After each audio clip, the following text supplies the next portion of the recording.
Chapter 2. Unveiling Shadows. The moon had now retreated beyond the horizon, leaving the sky free for the brilliant sun to take center stage. The warm and radiant light bathed Robin Antonio Park in a golden glow, awakening the world from its nocturnal slumber. As the sun's first rays pierced the morning mist, they danced playfully above the gentle stream, casting shimmering reflections upon its tranquil surface. Under the sun's gaze, the park transformed into a tapestry of vibrant colors and textures. The grass now glistened with dewdrops that sparkled like a myriad of tiny diamonds. Trees stretching their branches towards the heavens seemed to reach for the sun's nourishing embrace. Birds chirped melodious songs from the treetops, celebrating the arrival of a new day. Their tunes harmonized with the rustling leaves, creating a symphony of nature's awakening.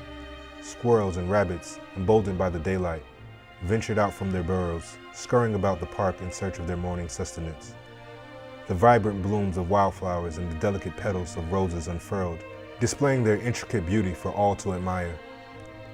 It was everything that this park was famed for amongst the locals, everything that this serene atmosphere brought laid bare on the surface. But in that unveiling, everything that the night had concealed was now clear. It was a new day, a fresh canvas upon which life's stories would continue to unfold under the benevolent guidance of the sun's radiant presence. There was a story already unfolding here, but that scene was soon disturbed with red, white, and blue. Only hours after the massacre occurred at the park, the police were at the crime scene. The winter sun formed a mist of its own. The air was more still today. It was like it was giving way for the people moving around the crime scene to conduct their business without being disturbed by nature. It was as if the park was giving way to them, inviting them to something sinister. Yellow tape was installed and the white chalk drawn around the two bodies, the car, and around the 2 bricks of cocaine. It was clear at first sight that this was not some random shootout. But was it a deal gone wrong? Was it a taste of things to come, or would this be it?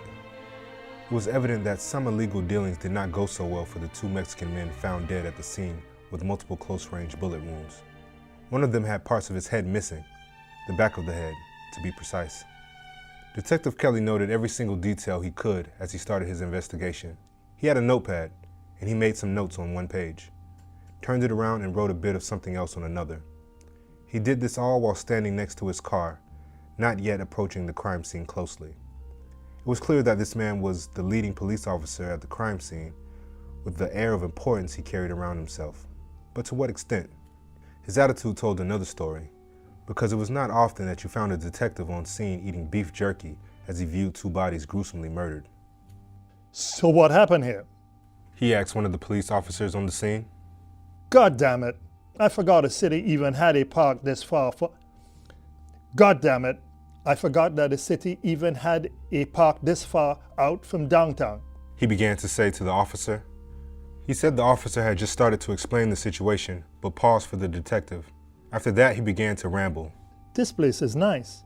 Far, but not too far. You know, isolated, but nice. The detective looked around, and the officer on scene continued to wait patiently. Any other junior police officer and any other detective, this exchange would have gone on very differently.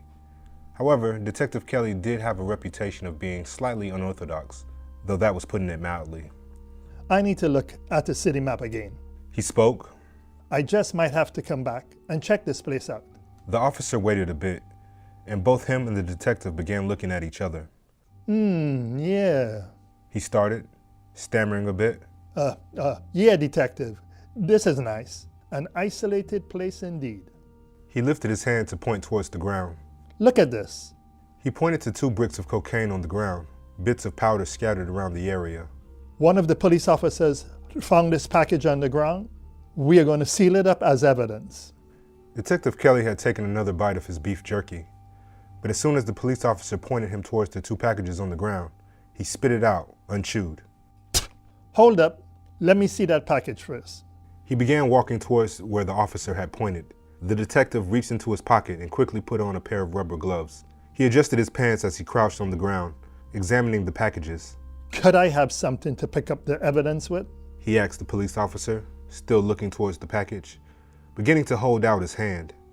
The officer handed him a large pair of tongs and he looked at one of the packages. Detective Kelly lifted the brick, very clearly noticing the piercing and the powder. What occurred was clear, but the why of it all was the big question. As he lifted the brick of cocaine, he turned it around and noticed a red chili pepper stamped on the package. It was not too red, but it was bright enough that it would be hard to miss. Detective Kelly looked up at the police officer, who had just as much of a shocked look on his face as the detective. The police officer produced an evidence bag, and the detective carefully placed it in. He then examined the second brick of cocaine as well. It was the same marking, red chili pepper. The detective placed the second bag in evidence as well. What the heck is that? Detective Kelly exclaimed, questioningly, clearly not expecting the police officer to answer. I have not seen this marking on any other drugs we have confiscated before. He looked at the two bricks of cocaine in the evidence bag and pointed his finger towards them. This is new to me. Could this mean we have a new drug supplier in town? He stared in the direction of the police officer, thinking as the officer began to move forward to take the package from him. Oh yes, Replied the officer. Detective Kelly handed the evidence bag to the officer. put this in with the rest. We're going to have CSI and the Drug Task Force look at this later. Make sure you do not miss any of that powder on the ground. The police officer went and deposited the evidence, coming back towards Detective Kelly as he called the rest of the officers in and got as much information as he could from them. The lead police officer gave them each something to do and instructed them as needed. The two Mexican men that lay dead on the ground were nowhere near as important as the marking on the package. The two Mexican men were deadbeats, pushers, drug users, abusers, small-time gangsters, whatever one wants to call them. However, the one they were working for would be a point of interest. It was not long before the local media started swarming the scene, and Detective Kelly could already see a few police officers preventing them from entering, though there was one that Kelly could never have missed. In a crowd of reporters, he noticed one journalist in particular, Thomas Williams. Thomas Williams' grandfather was an old employee of Detective Kelly's. Now a veteran reporter for the Southern Times, it was unusual for him to be at a crime scene these days. He had already made his mark in his career, and a man like that was more often found sipping drinks at the bar or having the time of his life on the golf course rather than up and about this early. Thomas was a person of action, yes, but he had seen action and had done too much in too short of a time to rest on his laurels. He was the reason Robin Antonio Park could exist after all. Not because he had a hand in its creation, but rather because the town could now experience a semblance of peace and calm. He had been a major player in bringing down the town's crime rate, and it was clear that the tables were turning again. The once small town with a population of just 100,000 had now grown into something else, a proper city even. Growing 5 times with more than 500,000 residents in just 15 years was a huge feat on its own. That kind of rapid growth was always sure to bring some shady people and unwanted activity. Robin Antonio Park, though, was a testament of that effort. The community was able to see this serene place, away from the noise and uproar. Unfortunately, the peace had now been disturbed. It was truly a sign of the times. Robin Antonio Park was rarely used by the town citizens as it was, and even fewer would come here now, fearing falling victim to crime or to other criminals. Detective Kelly tried to ignore his calls for answers by the press, but Thomas Williams' voice rang clearer and louder than the rest. The man was persistent. He gave him that. Detective Kelly knew he could not walk away without at least entertaining him a bit first. When Thomas Williams got past the crime scene line, it was clear there was no stopping him. The detective braced for a talk, one he knew was going to boil his blood, if not put him in a fit of rage. "Kelly, what happened here? Was this crime related to drugs?" Thomas began asking, his recorder already on and ready to capture every word. "It is rare to have any crime this far away from the inner city. Do you care to elaborate on 2 dead bodies?" First, it's Detective Kelly Thomas. The detective replied sternly. He did not know if he had interrupted the reporter or he had finished speaking. Kelly usually walks over about anyone else, but not Thomas Williams. As much as Detective Kelly liked to play the bully role with other police officers, the detective knew how to play the game of kindness in front of others, and Thomas knew that he did too. Second, there will be no statement at this time. Also, just think, Thomas, if your grandfather was still around, this little calamity would have made him a pretty penny. Would you not agree? That last bit was a bit more accusatory than the rest, but that was the detective's intention. There was nothing more satisfying than to hang dark clouds over other people's heads and watch them crumble. Thomas Williams looked irked by Detective Kelly's words, but he stood firm and swiftly replied. He would have made money from these men's burials. Yeah, he began, but the detective began walking away from him at a faster pace. Thomas had to keep up with him as he continued. But we would still need someone to escort the bodies to the cemetery, wouldn't we? Someone to keep an eye on things. His voice was as quick and stale as ever, but his eyes did all the talking the detective needed to see. Even though he was looking ahead as he walked, he could still feel the reporter gauging him. Are you still up for the job, officer? The reporter paused as soon as he said the words, quickly swallowing and speaking again. I mean, Detective Kelly? Well, I'm sure you could not afford me anymore.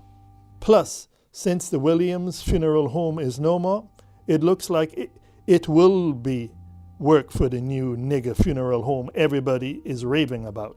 The detective answered. There was a sharpness to his tone that cut through the conversation. I hear that they do an excellent job and they don't move drugs with the dead bodies either. Is that so? Thomas replied, unfazed by the man's demeanor. The detective would have riled anyone else up, but he knew the kind of words these men spoke to spark one's ire, hoping for them to break. Though, come to think of it, shouldn't your main concern be solving these men's murders, detective? Thomas laid the question bare. He knew how to hit back, and he did it with his head held high. Or is it again unsolvable due to their skin color? Thomas pressed again. I have heard only crimes related to white people get solved these days from your department, detective. It was a moment that clearly influenced the detective. Detective Kelly slowed his walking pace for a moment, but regained composure and continued walking at pace. Does your department only wash a certain kind of dirty laundry, Detective Kelly? Well, you and your kind have nothing to worry about, Thomas. The detective answered quickly. He was not in a hurry, but he was not about to let the reporter get the best of him either. Now you stay your ass behind that yellow tape, boy. He pointed to where he had first seen Thomas Williams initially. He did not wait to see the reporter return to his original location before the harassing questions. Detective Kelly himself walked slowly away from Thomas Williams, but he did not want to appear that he was in a hurry. Kelly thought the reporter was too smart for his own good, but it was clear he did not want someone with a mic and a recording device within 50 feet of the crime scene, least of all in situations like this. Robin Antonio Park had plenty of places to hide. Not wanting to take a risk, the detective chose a secluded but still noisy area near a stream. When he determined that he was well hidden, he took out his phone and made a call. As the phone rang, he began to wonder what would happen now that a new problem had emerged. Reporter Thomas Williams was just a fly he needed to swat away, but someone else was clearly trying to become a major player in the drug game, and the detective needed to find out how to either extort him or arrest him. The phone was picked up after the third ring, but nobody answered. To the detective, it was the green light. I'm sorry to disturb you, especially at this hour, but we may have a problem. He spoke quietly enough that nobody nearby could hear, but loud enough that the water stream would not outright make him inaudible. There's a problem at home, you know? Raccoons or squirrels, you never know. The conversation would not make too much sense, but it did not need to, at least not to any third parties that might be listening. I cannot get into all of the details yet, though there seems to be new marks on the furniture I did not recognize. I think we need to find out who is marking up our furniture. Then the phone line was cut off, and that was that. Thank you so much for hanging out with us. If you had fun or picked up anything from this episode, please assist us by hitting the like, subscribe, and notification buttons. You can also comment and share our content. These small things really help our channel and mean a lot to us. Also, special thanks to our Patreon supporters. You guys are the heartbeat of this channel, and we can't thank you enough for being so generous. If you would like to join our Patreon community, please click on the link below. You can contribute as little as $5 per month. You can get all kinds of perks. You can even buy merchandise of your favorite characters at our shop store. Click on the link provided below. That's going to do it for now. Until next time, remember you are cherished by us. So be kind and know that we consider you as family.